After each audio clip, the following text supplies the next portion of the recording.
Го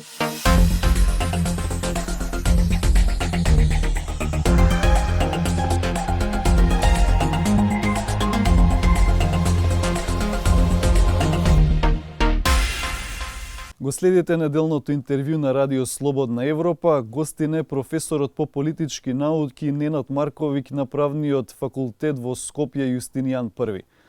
Професоре Марковиќ, како ги оценувате досегашните мерки на власта во борбата против пандемијата на новиот коронавирус? Најголем дел од нив ги оценувам како нужни и потребни да се смири ситуацијата или барем она што вела да се израмни кривата.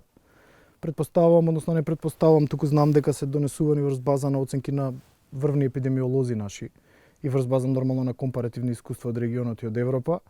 Така да сметам дека се потребни, нужни, меѓутоа дел од нив се секако тешки, имаат голем психолошки импакт, особено овие продолжени периоди на забрана за движење кои траат преку викендите, а особено оној за православниот Велиден, каде што имавме еден огромно време траење на рестрикцијата на движење, што секако се одразува па на други аспекти, ако ги исклучиме економските, се одразува на психолошките аспекти.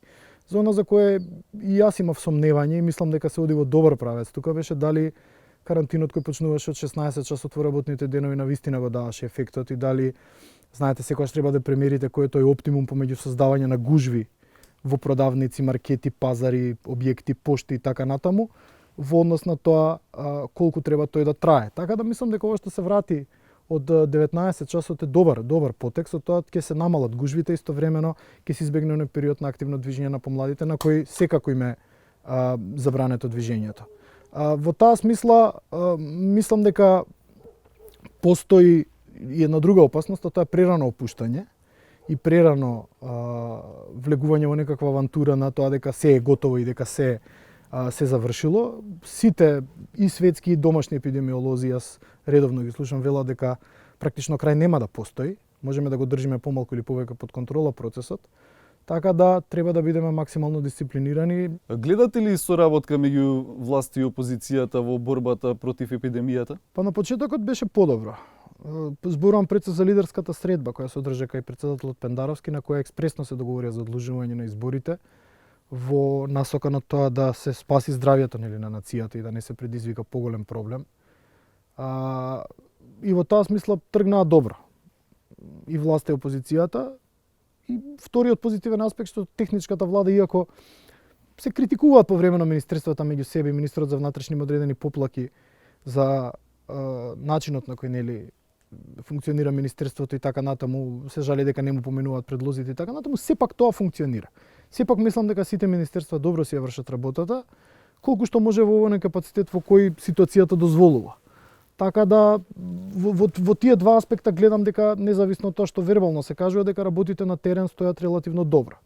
Меѓутоа по таа лидерска средба се тргнаа наопаку и дојде до огромна поларизација и конфликт, фрикција помеѓу опозицијата и власта, што мислам дека троши една компретно е контрапродуктивно и троши политичка енергија во погрешен правец. СДСМ заедно со албанските политички партии бараат да се состане собранието по повеќе од еден месец од прогласувањето на вонредната состојба, иако таа можност има и предходно кога се бараше да биде прогласена вонредна состојба. Што мислите на што се должи тоа сега? Па евидентно дека се поделија пратениците во два табора, од една страна се ВМРО и ДУЈ, од другата страна се СДСМ Алијанса без алтернатива и така натаму, ДПА, кои бараат.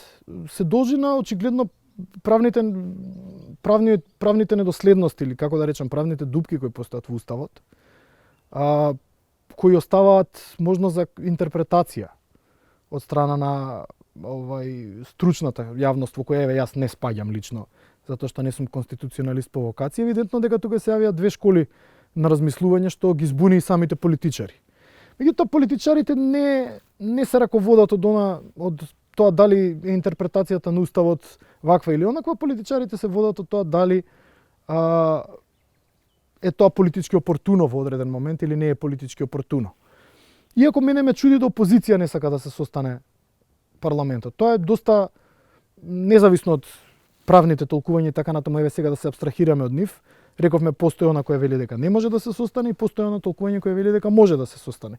Јас не можам да дадам сега овде пред вас финален суд кој од тие точно, бидејќи не сум доволно стручен да тоа го толкувам.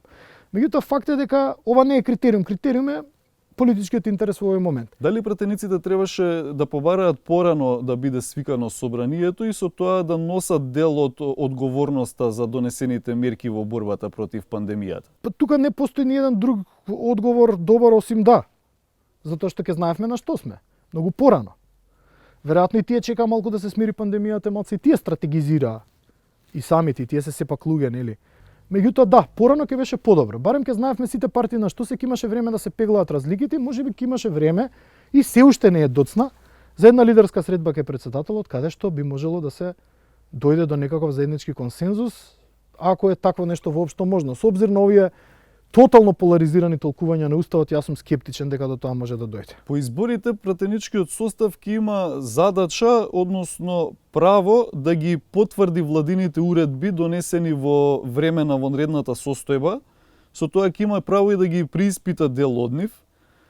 Како гледате на ова со оглед дека уште пред прогласувањето на вонредната состојба пратениците свесно се откажаа од тоа? Ако сега пратениците не сакаат да се свикаат и да се состанат, и ако се тврди дека владата многу мал дел од уредбите донела кои се врзани за вонредната состојба, тогаш ми е страв дека за некои од тие да не биде премногу доцна кога ќе се свика новиот парламент, новото собрание. Така, затоа мислам дека час поскоро свикување на собранието и да се продолжи со својата контролна функција врз извршната власт би било подобра опција.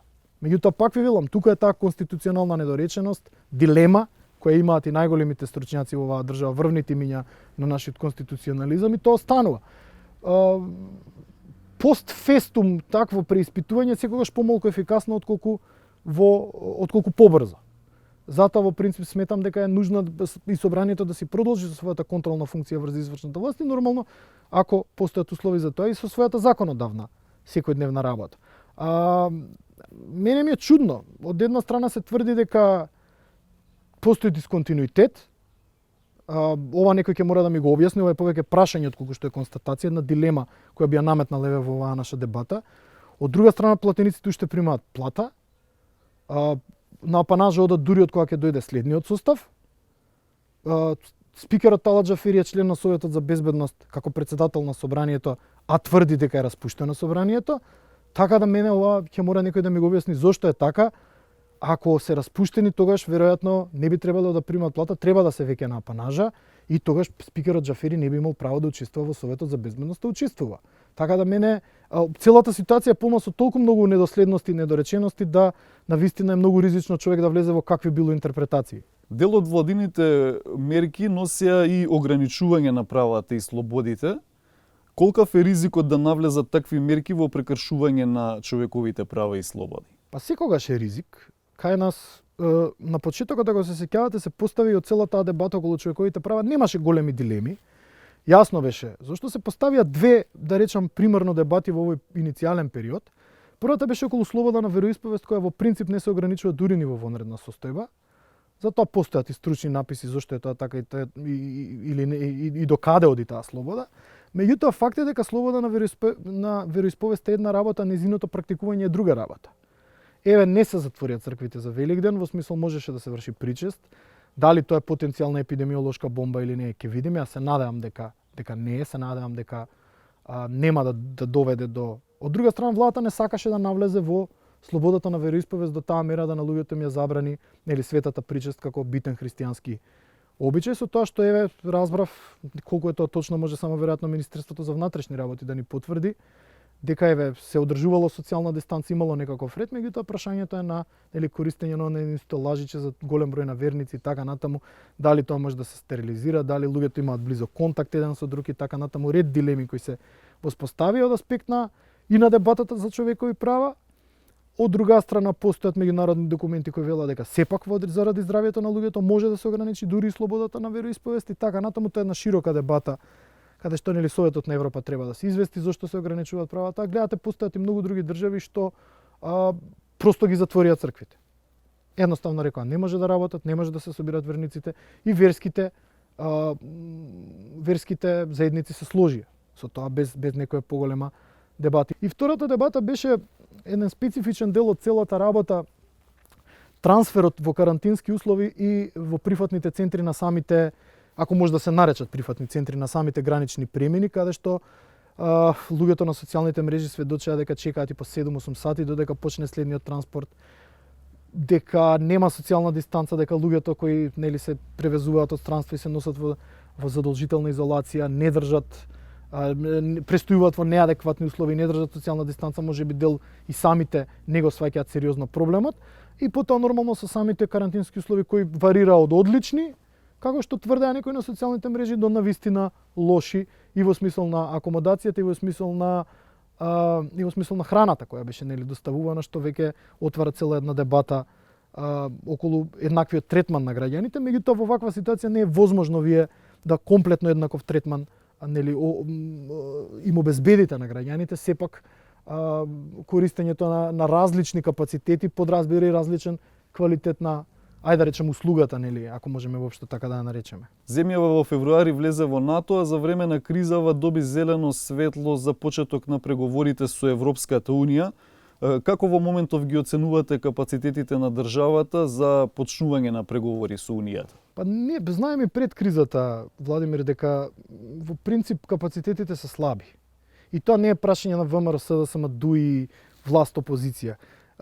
Генерално ние сме она што се вели, има, како да го формулираме, немаме не само доволен капацитет, просто немаме доволно луѓе кои ќе ги покријат тие работни групи кои ќе треба да се формираат. И знаете се, тука било која партија на власт ќе се соочи со една како да кажам, со една неповолна ситуација, затоа што јас знам дека партиските преференции се на секоја партија да вие во тие групи ставите луѓе кои се блиски до вас и луѓе кои ќе можат нели да бидат горе-долу под ваша контрола и така натаму. Партиите функционираат по таа логика. Ќе се соочат со тоа дека во оваа ситуација ќе биде невозможно. Во оваа ситуација ќе мора да барате стручњаци. И нема да прашувате за нивниот партиски политички бекграунд. Ќе мора да се мобилизира сето интелектуална сила и капацитет кој го имаме од сите страни, за да се формира еден кохерентен и добар процес на преговор со Европската Унија, кој секако е долгмачен и подразбира поглеви кои бараат огромна стручност. Така да мислам дека овде ќе се соочиме со една нужна соработка на сите партии и политички фактори, нормално стручната јавност, експертската јавност во овие области, како би можеле да ги покриеме сите овие поглавја во аки комунитер. Може би дури некакво аутсорсирање во одредени делови ќе треба да се појави. Да земеме експерти кои веќе работеле на таа проблематика во Хрватска, не знам, во други држави кои биле дел од предпристапниот процес, па може би така да ги се покриеме со дел од експертиза, што мислам дека со време ќе се јави како нужност. Професоре, ви благодарам. И благодарам и вам. Почитувани, го следевте неделното интервју на Радио Слободна Европа. До гледање.